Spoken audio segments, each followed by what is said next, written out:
મારી સાથે પ્રચંડ અવાજથી બોલીએ, ભારત માતા કી, ભારત માતા કી। મંચ પર ઉપસ્થિત ગુજરાત રાજ્યના લોકપ્રિય મુખ્યમંત્રી શ્રીમાન ભૂપેન્દ્રભાઈ પટેલ, ગુજરાત રાજ્ય સરકારમાં મંત્રી શ્રીમાન જગદીશ વિશ્વકર્માજી,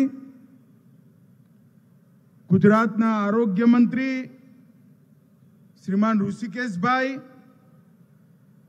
મારા સાથી સાંસદ નરહરીભાઈ, દિનેશભાઈ, હસમુખભાઈ, ધારાસભ્યશ્રીઓ શ્રી જીતેન્દ્રભાઈ, અમિતભાઈ શાહ, પ્રતિભાબેન જૈન મેયર, સંગઠનના પ્રભારી રજનીભાઈ, શ્રી જતીનભાઈ, શ્રી થેન્નારસન, શ્રી દેવાંગ દાણી, ગૌરાંગ પ્રજાપતિ, મંચ પર ઉપસ્થિત સૌ શહેરના ધારાસભ્યશ્રીઓ અને આજના કાર્યક્રમમાં વેજલપુર વિધાનસભા અને સરખેજ વોર્ડમાંથી આવેલા સૌ પ્યારા ભાઈઓ બહેનોને મારા રામ રામ નમસ્કાર।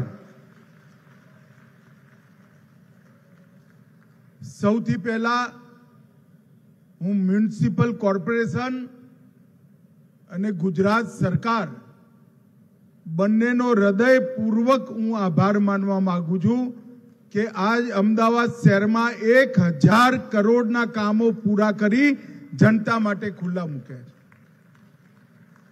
આ 1000 કરોડના કામોમાં 730 કરોડના કામો ગાંધીનગર લોકસભામાં અને બાકીના કામો બીજી 2 લોકસભામાં કર્યા છે। હું છેલ્લા 5 વર્ષથી સંસદ સભ્ય તરીકે ચૂંટાયો, એક પણ વર્ષ એવું નથી જેમાં મ્યુનિસિપલ કોર્પોરેશન અને રાજ્ય સરકારે ગાંધીનગર મતક્ષેત્રમાં વર્ષના 5000 કરોડના વિકાસના કામો ના કર્યા અને એના પરિણામે સમગ્ર દેશમાં અમદાવાદ શહેર અને ગાંધીનગર લોકસભા ક્ષેત્ર એ વિકાસના નયા રેકોર્ડો તોડી રહ્યું છે। મિત્રો, આજે ખૂબ લોક ઉપયોગી કામો ગાંધીનગર લોકસભામાં 21 પરિયોજનાઓના લોકાર્પણ, 4ના ખાતમુહૂર્ત અને બાકીની 2 લોકસભામાં 18 પરિયોજનાના લોકાર્પણ અને 2ના ખાતમુહૂર્ત કરવાનું કામ આજે અહીંયા પર થયું છે। અનેક પ્રકારના કામો સ્વચ્છતાને જોડતા, લોકોના આરોગ્યને જોડતા, બાળકોને રમત ગમતની અંદર એક ખૂબ સારું પ્લેટફોર્મ આપવાવાળા કેટલાય સંસ્થાનો અને પર્યાવરણની જાળવણી માટે ઓક્સિજન પાર્ક એના લોકાર્પણના કામો થયા છે। સંચાલિકા બહેને પહેલા બધાની વિસ્તૃત વાત તમારી સાથે કરી છે, એમાં હું નથી પડતો, પરંતુ આજે હું અમદાવાદ શહેરના નાગરિકોને એક વિનંતી કરવા આવ્યો છું। અમદાવાદ મ્યુનિસિપલ કોર્પોરેશને 100 દિવસમાં 30 લાખ વૃક્ષ આપણી આવનારી પેઢી માટે વાવવાનો સંકલ્પ કર્યો છે અને આ અભિયાન સાથે હું ખૂબ નજીકથી જોડાયેલો છું। દરેક સોસાયટીના ચેરમેન, સેક્રેટરી, દરેક ગામના સરપંચ, દરેક મ્યુનિસિપલ કાઉન્સિલર અને ધારાસભ્યોને તો પત્રોની સાથે અનેક ફોનો પણ મેં કર્યા છે। ખૂબ સુંદર અભિયાન થયું। 30 લાખ વૃક્ષો મ્યુનિસિપલ કોર્પોરેશન અને સરકારી સંસ્થાઓ વાવે એ ખૂબ મોટી વાત છે, પરંતુ હું અમદાવાદ શહેરના નાગરિકોને કહેવા માંગુ છું, એમાં આપણું યોગદાન શું? આપણે આપણા પરિવારના સદસ્યો જેટલા વૃક્ષો આપણી સોસાયટીમાં, આપણી નજીકની પડતર જમીનમાં, આપણા બાળકની સ્કૂલમાં ક્યાંય ને ક્યાંય વાઈ શકીએ? આપણે જેટલો કાર્બન ડાયોક્સાઇડ ઉત્પન્ન કરતા હોઈએ, ચાહે વાહનથી, ચાહે શરીરથી, ચાહે એસી ચલાવી, ચાહે લાઇટ વાપરીને, એ બધો કાર્બન ડાયોક્સાઇડ આપણા જીવનમાં એની બાદબાકી કરી ઓક્સિજન વધારવાનું કામ દરેક નાગરિકે પોતાના જીવનનો લક્ષ્ય રાખવું જોઈએ. મિત્રો, લાખો કરોડો વૃક્ષોનું નિકંદન, શહેરો વધ્યા, રોડ બન્યા, પાવર સ્ટેશનો બન્યા, બ્રિજ બન્યા, અને પછી અંતે અવકાશની અંદર ઓઝોનના પડની અંદર ગાબડું પડવા માંડ્યું. રોજ બરોજ ગરમી વધી, અચાનક વરસાદ, અચાનક દુકાળ, જલવાયુ પરિવર્તન અને ગ્લોબલ વોર્મિંગ, એ બંને આજે પૃથ્વી અને માનવના અસ્તિત્વ માટે ગંભીર ખતરા છે. આપણા દેશના વડાપ્રધાન ને આપણા જ ગુજરાતના જ પનોતા પુત્ર નરેન્દ્રભાઈએ એક આહવાન દેશની જનતાનું કર્યું છે. એક પેડ માં કે નામ.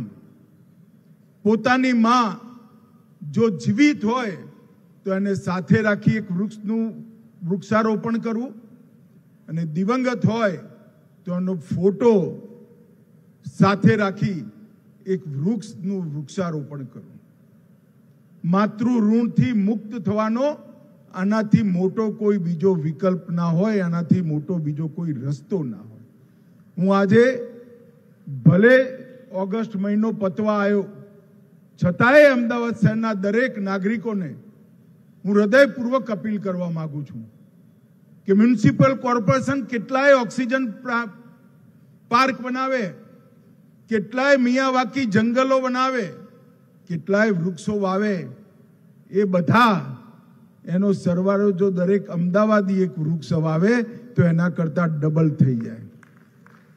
આપણે સૌએ આપણી જવાબદારી સમજી એક રોપો વાવવાનું કામ જરૂર કરવું જોઈએ.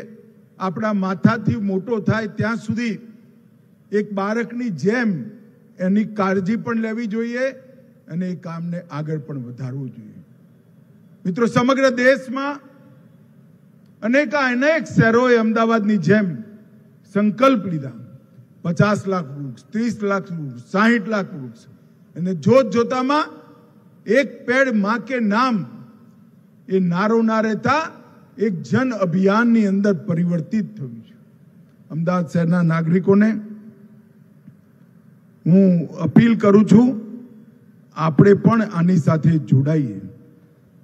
ભાઈઓ બહેનો, નરેન્દ્રભાઈ અનેક વર્ષો સુધી અહીંયા મુખ્યમંત્રી રહ્યા, દેશે એમને વડાપ્રધાન બનાયા, પરંતુ હમણાં ગત ચૂંટણીમાં 60 વર્ષ પછી દેશમાં કોઈ એક વ્યક્તિને દેશની જનતાએ ત્રીજી વાર વડાપ્રધાન બનાવવાનું કામ કર્યું એ નરેન્દ્રભાઈ. અને એમાં અમદાવાદની 3 સીટો, મારા સાથી સંસદ સભ્યો અહીંયા બેઠા છે, 3 સીટો નરેન્દ્રભાઈની જોડીમાં નાખી. ગુજરાતે 25 સીટો નાખી. અને હું તો લોકસભાના સભ્ય તરીકે તમને બધાને પ્રણામ અને ધન્યવાદ કહેવા આવ્યો છું. ખૂબ મોટી લીડથી મને ભાજપના ઉમેદવાર તરીકે તમે જીતાડ્યો. આજે હું અને મારા સાથી કાર્યકર્તાઓ જે મંચ પર બેઠા છે, એ સૌ અમદાવાદ શહેરના સૌ નગરજનોને, સૌના વતી હું વિશ્વાસ આપવા માંગુ છું કે અમદાવાદનો વિકાસ,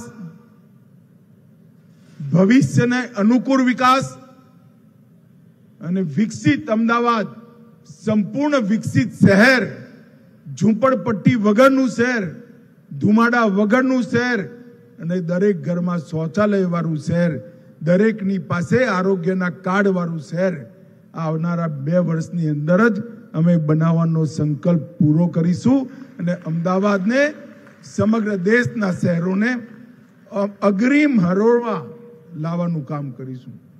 ભાઈઓ બહેનો, આજે અહીં નજીકમાં જ એક ખૂબ સુંદર સ્વિમિંગ પુલ, ઉપર જિમ્નેશિયમ અને યોગ અને આસનોના શીખવાડવાની વ્યવસ્થા મ્યુનિસિપલ કોર્પોરેશને કરી. પહેલા હું ગામડામાં રહેતો હતો ત્યારે ગામડામાં છોકરીના આશીર્વાદ આપતા કે સ્વિમિંગ પુલ વાળા ઘર હોય એવું સાસરું તને મળે.